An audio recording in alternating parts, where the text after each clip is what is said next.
Har Har Mahadev guys, I hope you all are doing great. In today's video, I'll come up with another book that is Seven Habits of Highly Effective People. This book is written by Stephen R. Covey and presented and created by our channel. So without wasting any time, let's go with the insights. That firstly, whenever we start any new thing, it's very hard to pursue that for a long run. मुझे लगता है कि ये ज़्यादा चीज़ें तब होती हैं जब हम कोई अच्छी आदत स्टार्ट करने वाले हैं। लाइक एज मैंने बुरी आदत तो स्क्रीन टाइम का वो तो बड़ी जल्दी आप में डेवलप हो जाएगी। You don't need to any effort to start that. लेकिन यस, जब आप कोई अच्छी आदत स्टार्ट करते हो ऑलवेज टेक सम टाइम। तो ये चीज़ जब मैंने एटॉमिक हैबिट्स रीड करी थी, I come across with this book, so I decided to read this book on a later on stages. तो ये book, while I'll feel that one must read whenever they get chance, वैसे ये book हमें life के बहुत early years में read करनी start कर लेनी चाहिए। बट नो डाउट कि कई बार हमें वैसा ऑरा या एनवायरनमेंट नहीं मिलता that we are able to pursue such kind of readings in a long run, या हमारा स्केड्यूल हमें अलाउ नहीं करता। So no matter, if we get chance we have to read. तो यहाँ पर ऑथर ने डिफाइन करी थी 7 habits of highly effective people. सबसे पहली हैबिट थी बी प्रोएक्टिव। तो ये पिक मुझे बहुत अच्छी लगी, that's why I consider that to narrate that insights में। तो हैबिट 2 थी begin with the end in a mind. Put first thing first, think win win, seek first to understand then to be understood and synergize and sharpen the saw। ये 7 habits थी, उन्होंने elaborate करी थी। हम इसको elaborate करते हैं और जो इनसाइट्स मैंने जॉट डाउन करी while reading that book, I'll share with you that so that you get some push or a positive experience to read that book, right? तो यहाँ पर हमारे पास 7 हैबिट्स हैं। जो हमारी फर्स्ट 3 हैबिट्स हैं, जब उसने ट्री को इसी तरह से लिया था, क्योंकि सबसे पहले जब आप कोई ट्री प्लांट करते हो तो उसका सीड प्लांट होता है। दैट मीन्स आपकी जो रूट्स होती हैं वो आपकी खुद की हैं, वो इंटरनल है, and the rest 3 habits will be external, and the another 7 habits, seventh habit is to just to keep in that circle so that you don't miss your life goals। clear? तो first 3 habits वो आप पे dependent है, आप कितना जल्दी उनको अपने अंदर इंस्टॉल कर रहे हो। और जो इंटरडिपेंडेंट है, लास्ट 3 हैबिट्स हैं जो, वो इंटरडिपेंडेंट है। मतलब आपको अपने अंदर का जो ऑरा है या जो आपकी स्किल्स हैं उसके लिए आप दूसरों पे भी डिपेंडेंट रहोगे। तो ये 3 हैबिट्स उस तरह से हैं, और 7th हैबिट ऑल इन। तो इस बुक को पढ़ते हुए मैंने कुछ चीज़ें जब जॉट डाउन करी थी, I be sharing those things with you that so that you get some hint about that book और रिव्यू मिल जाए आपको एक positive to read that book once in a life. Okay, सबसे पहले जब मैंने इस बुक में सबसे पहले हैबिट पे बात करते हैं, that is be proactive. That is shifting your mindset from reactive to proactive one. जो हमारे रिएक्टिव माइंडसेट ये होता है, रिएक्टिव माइंडसेट क्या है कि किसी ने मुझे, मेरे लिए वो चीज़ है कि किसी ने मुझे गलत बोला, at the same time I revert with the same anger tone to that, that is a reactive mindset. Clear? मैंने बिना सोचे समझे वैसे ही रिएक्शन दिया जैसा आपने मुझे दिया था, that is your reactive mindset. But proactive mindset क्या है? Delay of giving your response to that situation. कितना एक्टिवली आप सोचते हो इस सिचुएशन पर रिएक्ट करना या उस सिचुएशन पर रिस्पॉन्ड करना, that is your proactive mindset.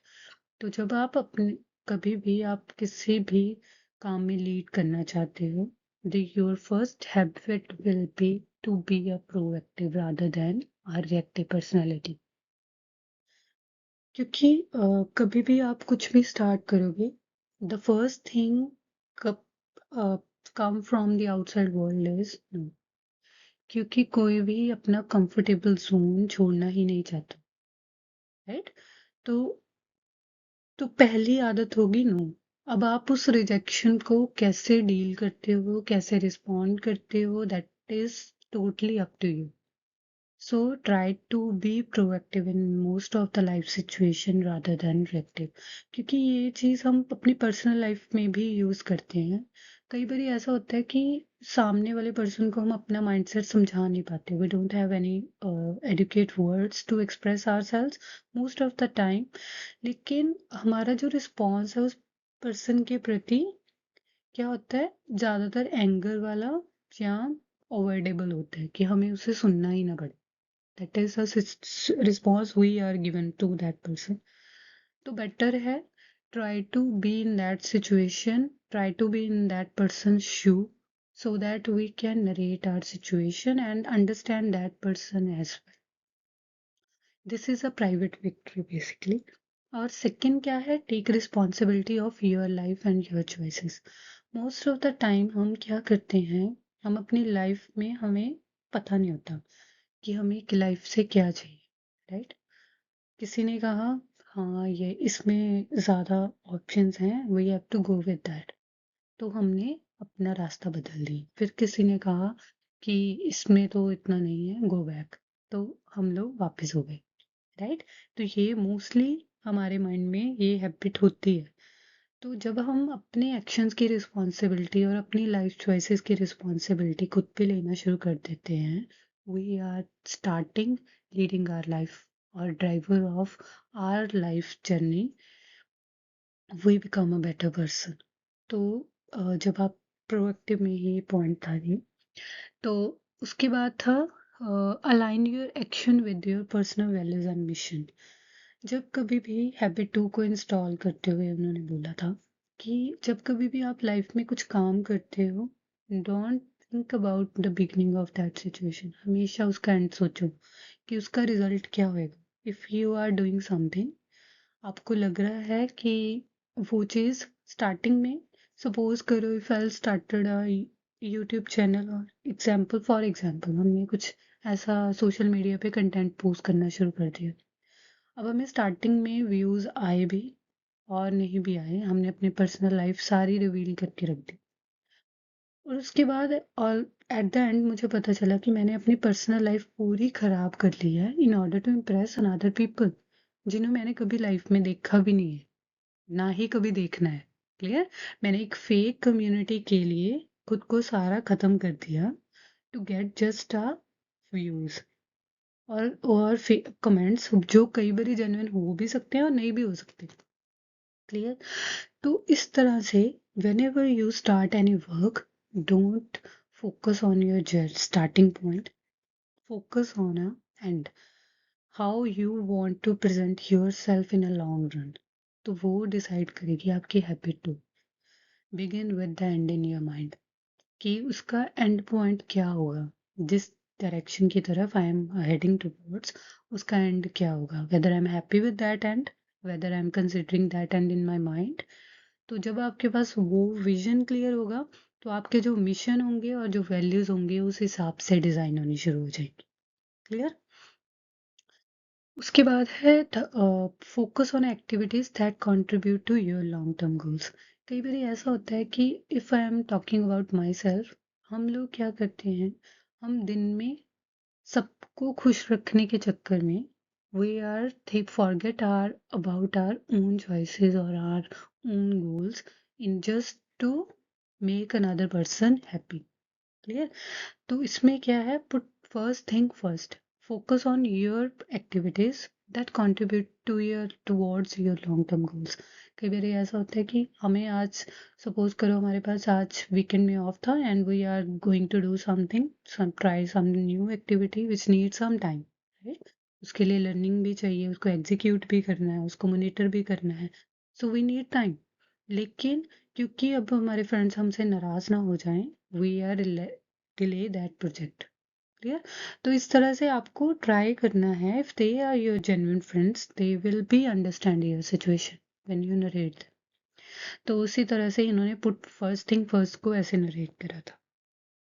उसके बाद है seek mutual beneficial solution, relationship and interaction, think win win. अभी जब कभी भी आप कभी नेगोशिएशन करते हो, negotiation is a part daily ritual.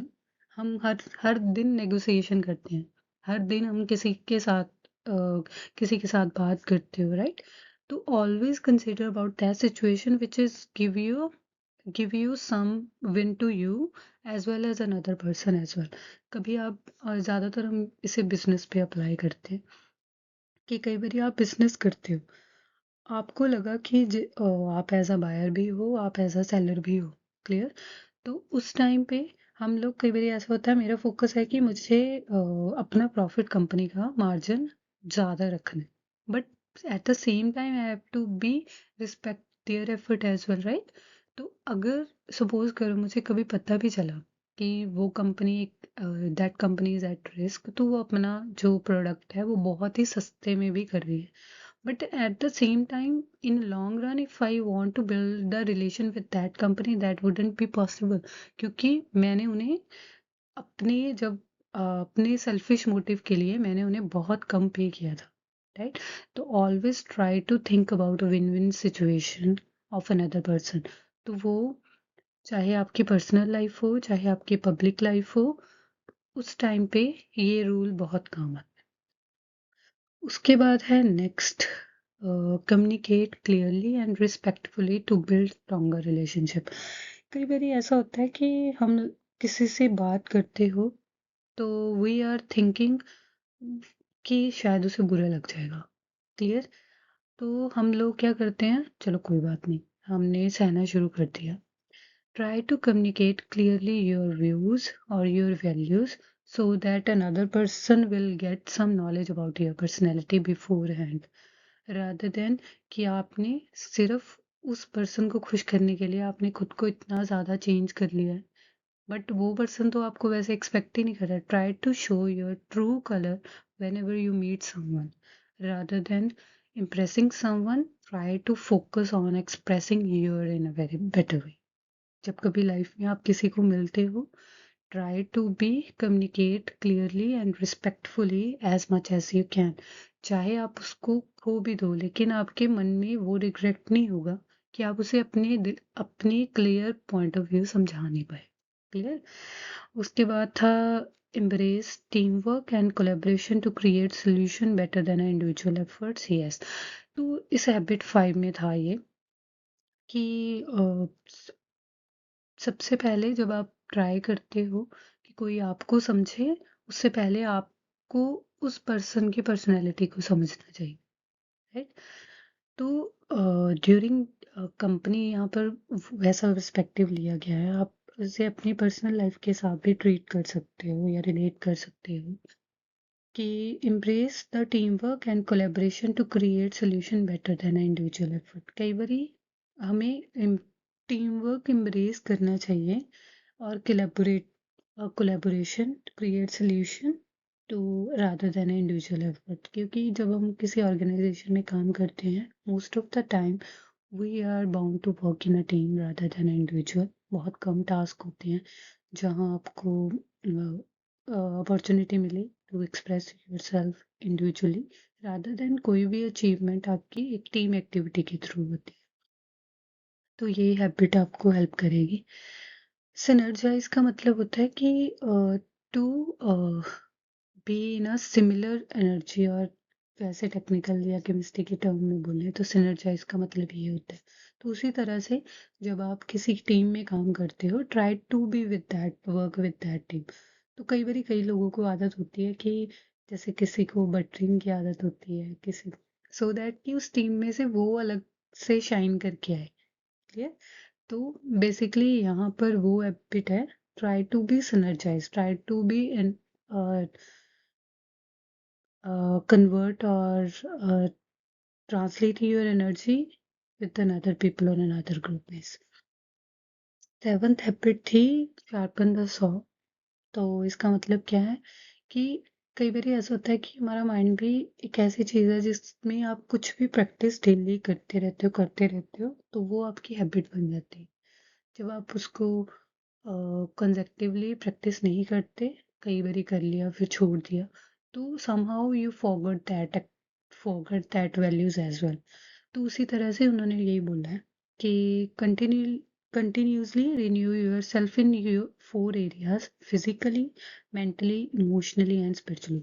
हमारे 4 quadrants होते हैं जो मिलके हमको हमारी पर्सनैलिटी को डिफाइन करते हैं। First is a physically, how healthy you are, and second is a mentally, what are your mental state whenever any kind of situation or any kind of bad situation happen in your life, or emotionally, how emotionally strong you are towards the adversity, and spiritually, how grateful or thankful to the another person or to this society for what they are doing for you। Clear? तो ये चारों चीज़ें मिलके आपकी personality को develop करती हैं। और ये इस बुक को जब मैंने रीड करा था, तो यहाँ पर अभी जो इनसाइट्स हैं, जो फॉरवर्ड हैं, वो दूसरे ऑथर्स के भी ऐड हो गए हैं। मतलब उन्होंने ट्राई किया है कि आपको एक लाइव सी सिचुएशन दे के उसको एग्जाम्पल के थ्रू नरेट करा है कि देखो हमने इस वे में इस हैबिट को इंस्टिल करा या इस वे में इस हैबिट को समझा। तो वो पार्ट मुझे समवट थोड़ा सा लैग बिहाइंड लगा, क्योंकि जो ओरिजिनल ऑथर ऑथर की राइटिंग है उसमें वो पार्ट ऐड नहीं है। क्लियर? तो वो जो इनसाइट्स हैं वो दूसरे ऑथर्स ने रिव्यूज के थ्रू रिवाइज एडिशंस में ऐड करे हैं। तो वो में भी आपको लग सकता है कि बोरिंग है। ऑल इन ऑल जो इसकी 7 हैबिट्स हैं, जब आप उनको रीड करते हो, उनका पर्पस या उनका क्रस्ट रीड करते हो, तो it will help you to build your personality in a better way। So I think one must read this book whenever they get chance in your life। That's all about this book reviews। I hope this will help you to choose this book as your next read। So keep reading, friends, and Har Har Mahadev।